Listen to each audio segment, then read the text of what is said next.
Good morning दोस्तों, सुप्रभात। मैं टिंकू कुमार आर्या आपका हार्दिक स्वागत करता हूं, हार्दिक अभिनंदन करता हूं मेरे YouTube channel learn with Tinku Arya. मित्रों, आज एक बहुत इम्पोर्टेंट सेशन पर हम बात करेंगे जिसका टॉपिक है the power of positive thinking. जो इंसान जैसा सोचता है वैसा ही बन जाता है, और इंसान आज जिस स्वरूप में होता है, जिस स्वरूप में वो सोचता है और जिस स्वरूप में वो रहता है वो वैसा ही बन जाता है। आदमी को सक्सेस और अनसक्सेस बनाने के लिए सबसे महत्वपूर्ण होती है उसकी थिंकिंग। यदि इंसान नेगेटिव सोचेगा, नेगेटिव ही होता चला जाएगा, और इंसान यदि पॉजिटिव सोचेगा तो पॉजिटिव ही बन जाता है।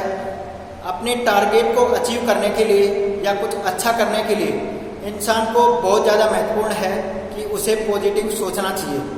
यदि पॉजिटिव नहीं सोचेगा तो एक सफल इंसान भी असफल हो सकता है, और एक नेगेटिव सोचने वाला आदमी यदि पॉजिटिव सोचने लग जाता है और वह असफल है तो भी सफल हो जाता है।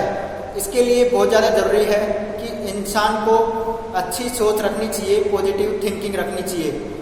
पॉजिटिव थिंकिंग ही जीवन का आधार होता है। इसलिए दोस्तों, हमेशा ही पॉजिटिव सोचना चाहिए। हमारा ब्रेन है या हमारा माइंड है जो नेगेटिव विचारों को बहुत ज़्यादा एक्सेप्ट करता है और पॉजिटिव विचारों को बहुत कम एक्सेप्ट करता है। तो दोस्तों, जितना हो सके हमें नेगेटिव विचारों को बाहर निकालना चाहिए और पॉजिटिव विचारों को हमें एक्सेप्ट करना चाहिए। भगवान ने सभी को एक समान रूप से बुद्धिमत्ता दी है, तो उस बुद्धिमत्ता का यूज करके हम अपने लक्ष्य को और अपने मुकाम को हासिल कर सकते हैं पॉजिटिव थिंकिंग की सहायता से। और नेगेटिव थिंकिंग जितनी हम रखेंगे वह इंसान इतना ही नीचे गिरता हुआ चला जाता है।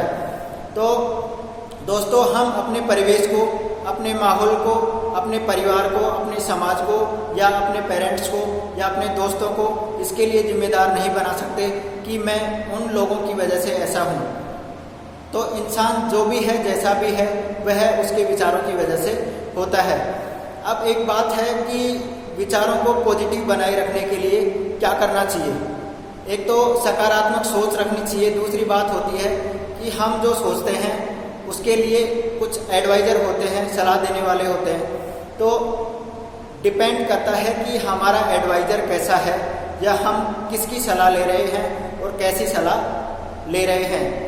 तो हमेशा ध्यान रखना चाहिए कि एडवाइज़र दो टाइप के होते हैं। एक एडवाइज़र होता है नॉलेज वाला और एक एडवाइज़र होता है प्रैक्टिकल वाला। तो जो नॉलेज वाला जो एडवाइज़र होता है उसके पास नॉलेज होती है, वो नॉलेज ओनली प्रैक्टिकल नहीं होती है, ओनली थ्योरेटिकल होती है वो नॉलेज। और दूसरी जो प्रैक्टिकली जो नॉलेज होती है उसमें टोटली ही प्रैक्टिकली होती है। उसमें मतलब एक घिसा हुआ हीरा ही दिखाई देता है प्रैक्टिकल वाले में। वो हर परिस्थितियों से जूझने के बाद उस प्रैक्टिकल के लेवल तक पहुंचता है और उसे एक बेस प्राप्त होता है। तो जो प्रैक्टिकली जो लोग होते हैं वो प्योरली पॉजिटिव ही होते हैं, क्योंकि जिस प्रैक्टिकल की बदौलत वो जिस मुकाम पर और जिस बेस पर हैं वहाँ तक आते आते उनको बहुत सारी नाकामियों का सामना करना पड़ता है, उसके बाद वो कामयाब होते हैं।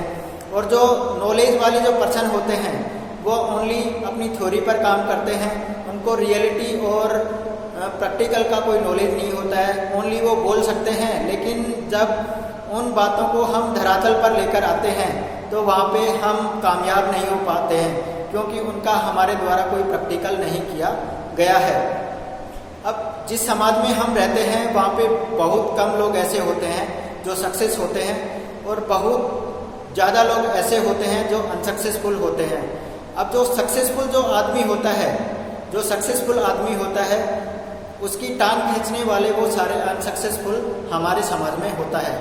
तो हमें क्या करना चाहिए, जो सक्सेसफुल जो आदमी अपना एम बनाता है, टारगेट बनाता है, उस टारगेट को उन अनसक्सेसफुल लोगों की बातों से दूर रहकर लगातार निरंतर आगे बढ़ते रहना चाहिए।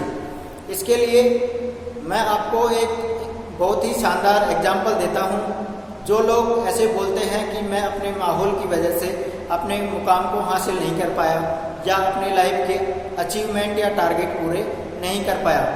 तो दो भाई थे और एक उनका पिता था। तो दो भाइयों में इतना डिफरेंट था कि एक भाई बहुत ज़्यादा आलसी था, दिन भर खाता पीता था और पड़ा रहता था, कुछ भी नहीं करता था। दूसरा भाई था जो एक उस एरिया का बहुत बड़ा सफल आदमी या बिजनेसमैन था, बहुत ज़्यादा पैसे वाला था वो इंसान। तो एक बार एक आदमी था उस समाज का, उसके माइंड में आया कि एक ही पिता के दो पुत्र हैं, लेकिन एक बहुत ज़्यादा धनवान है और एक बहुत ज़्यादा निकम्मा है। तो उसने सोचा कि क्यों ना इन दोनों से बात की जाए जाकर। तो सबसे पहले वो इंसान उस निकम्मे आदमी के पास चला जाता है और उससे पूछता है कि क्यों भाई आप दिन भर काम क्यों नहीं करते, क्यों पड़े रहते हो, इसके पीछे क्या लॉजिक है आपका। तो वो बताता है कि इसके पीछे रीज़न मेरे पिताजी हैं, उन मेरे पिताजी की वजह से मैं जिस हालात में हूँ उसके लिए वो जिम्मेदार हैं। तो उनके पिताजी भी ऐसे थे कि दिन भर शराब वगैरह पीना, लड़ाई दंगा करना और अपनी लाइफ में कुछ भी ना करना, और पूरी लाइफ ऐसे ही निकाल दी उन्होंने। अब इतना सुनकर उसके बाद वो उसके दूसरे भाई के पास जाते हैं, उनसे कहते हैं कि आपका इतना बड़ा बिजनेसमैन बनने का रीज़न क्या है। तो वो बोलते हैं कि मेरा बिजनेसमैन बनने का ये पीछे रीज़न मेरे पिताजी हैं, उनकी वजह से ही मैं आज इस मुकाम पर पहुंचा हूं। तो वो बोलते हैं कि वो सोचते हैं कि एक ही पिता के दोनों पुत्र हैं, एक ही परिवेश में और एक ही रहन सहन से निकल के आए हैं, लेकिन दोनों में इतना ज़्यादा डिफरेंस है। तो वो जो धनाढ़ आदमी है वो बताता है कि मेरे पिता अपनी लाइफ में कुछ भी नहीं करते थे, शराब पीते और लड़ाई झगड़ा करते रहते थे। तो उसी दिन मैंने अपने माइंड में सोच लिया था कि मुझे अपने परिवार, अपने समाज और अपने लिए कुछ डिफरेंट करना है, अच्छा करना है। मैंने तभी से अपना टारगेट सेट कर लिया था और उसी टारगेट के पीछे मैं भागता रहा और आज मैं एक सफल बिजनेसमैन और इस एरिया का बहुत बड़ा पैसे वाला बन गया। तो दोस्तों, इस एग्जाम्पल की सहायता से आप समझ सकते हैं कि इंसान की परिस्थिति उसको आगे बढ़ने से नहीं रोक सकती, केवल उसे आगे बढ़ने से रोक सकती है तो उसके नेगेटिव थिंकिंग या नकारात्मक विचार। इसलिए इंसान को हमेशा पॉजिटिव सोचना चाहिए, पॉजिटिव विचार ग्रहण करना चाहिए और पॉजिटिव लोगों के साथ ही रहना चाहिए। तो दोस्तों, आपका दिन शुभ हो। आप सभी को शुभकामनाएं। धन्यवाद।